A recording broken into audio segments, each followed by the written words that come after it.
भगवान बुद्ध के अनुसार कुछ ऐसी बातें हैं जिन्हें छिपाकर रखने में ही भलाई होती है। यदि आप इन बातों को लोगों को बताएंगे तो आपको अपमान भी झेलना पड़ेगा।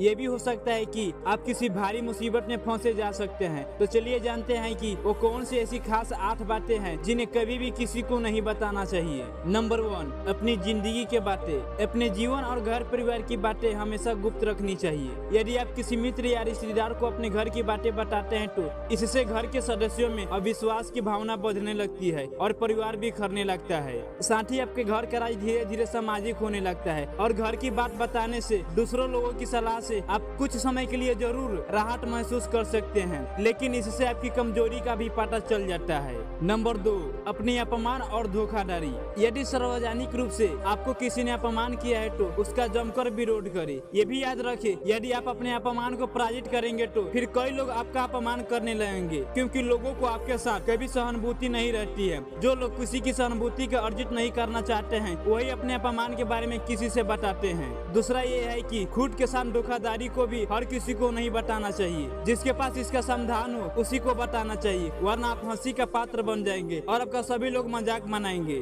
नंबर 3, अपनी आर्थिक हालत। आप अपने घर के आर्थिक हालत पर किसी से ना चर्चा करें, धन को गुप्त रखें। लोग जानना चाहते हैं कि आप कितना कमाते हैं। यदि आप सीधे सीधे नहीं बताते हैं तो लोग दूसरे तरीके से पूछने के अनुमान लगाते हैं। हालांकि आप अपने धन को जितना हो सके उतना ही गुप्त रखें तो आपके लिए अच्छा होगा। इसलिए नहीं कि लोग कर्ज मांगे और फिर लौटाएंगे ही नहीं। इसके और भी कारण है कि धन को अपने मित्र और रिश्तेदारों से भी गुप्त रखना चाहिए। नंबर 4, गुरु मंत्र और तप। यदि आपने किसी योग गुरु से दीक्षा ली है उसका द्वारा दिया गया गुरु मंत्र गोपनीय रखिए। हालांकि गुरु मंत्र कई प्रकार के होते हैं, जैसे किसी ने आपको कुछ ज्ञान दिया हो या कुछ हुनर सिखाया हो, वो भी एक गुरु मंत्र होते हैं। इसके अलावा यदि आप किसी भी प्रकार की साधना तप या ध्यान कर रहे हैं तो उसे भी गोपनीय रखिए, अन्यथा वो असफल हो जाएगा। इस संबंध में गोपनीय से ही लाभ मिलता है। नंबर 5, अपनी कमजोरी। हालांकि बहुत सी जगह पे इसे गोपनीय रखना घातक भी हो सकता है, लेकिन बहुत से मामले में इसे उजागर करने से आपको लोग कमजोर समझकर आपके साथ गलत व्यवहार करने लगेंगे। ये आपको मानसिक रूप से दबाने की कोशिश करेंगे। इसीलिए इस बारे में आप अच्छे से विचार कर ले कि कब कहाँ कौन सी कमजोरी गोपनीय रखनी चाहिए। नंबर 6, दान या पुण्य। आपने जो भी दान दिया है उसे गुप्त रखेंगे तो ही उसका लाभ मिल सकता है। गोपनीय दान देवताओं की नजर में रहता है और जिस दिन आप सभी लोगों को बता देते हैं कि मैंने दान किया है, वो दान बेकार हो जाता है।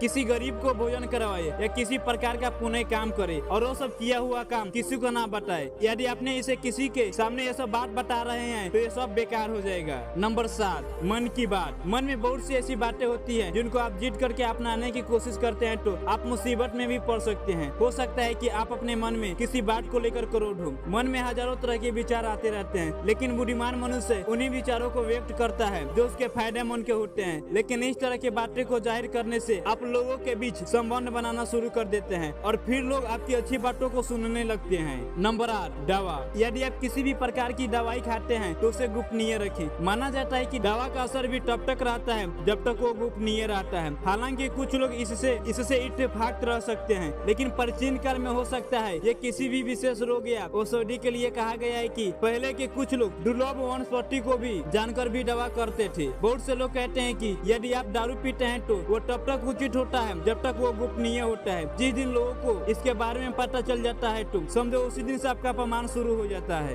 तो दोस्तों, ये थी 8 बातें जो किसी को नहीं बताना चाहिए। अगर आप ये 8 बातें किसी को बताते हैं तो इसमें आपका ही नुकसान है, जरा सोच कर देखिएगा। अगर वीडियो पसंद आया होगा तो वीडियो को लाइक कर दीजिएगा और चैनल को सब्सक्राइब कर दीजिएगा। जब तक के लिए मिलते हैं अगले वीडियो में। जय हिंद, जय भारत।